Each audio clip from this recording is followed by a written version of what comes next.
তখন এর থেকে একটা সিদ্ধান্ত আসে, আর ওই সিদ্ধান্ত কাজ করে ইনশাআল্লাহ ওই কাজ সফলতা অর্জন করা যায়। তাহলে আমরা প্রত্যেকেই সামনের মিটিংগুলো উপস্থিত হবো ইনশাআল্লাহ। আর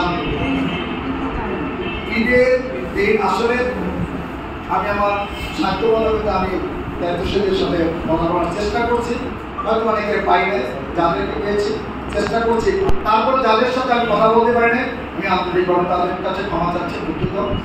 আর আমরা সবাই সম্মিলিতভাবে কাজ করবো, আল্লাহ আমাদেরকে কাজ করার তৌফিক দান করুন। আগামী বৃহস্পতিবার যেহেতু মাসিক ইজতেমা হচ্ছে না 24 তারিখ, তার পরবর্তী বৃহস্পতিবার মাসিক ইজতেমা হবে, তাহলে আগামী বৃহস্পতিবার থানা আন্দোলনের মাসিক মিটিং চলবে ইনশাআল্লাহ। আপনাদেরকে আজকে দাওয়াত দিয়েছে থানা আন্দোলনের সকল দায়িত্বশীল, যেহেতু আগামী শুক্রবার অফিস খোলা থাকবে, আমি যতটুকু জানি গার্মেন্টস আগামী শুক্রবার প্রায় গার্মেন্টস খোলা থাকবে সামনে ঈদের ছুটির জন্য। এই জন্য বলছি আগামী বৃহস্পতিবার আমরা 9টার সময় মাসিক মিটিং করবো, সর্বোচ্চ 1 থেকে 1.5 ঘন্টা। এরপরে আপনারা যথাসময় উপস্থিত থাকবেন, আমরা আলোচনা করে মাসিক মিটিং করে নেব।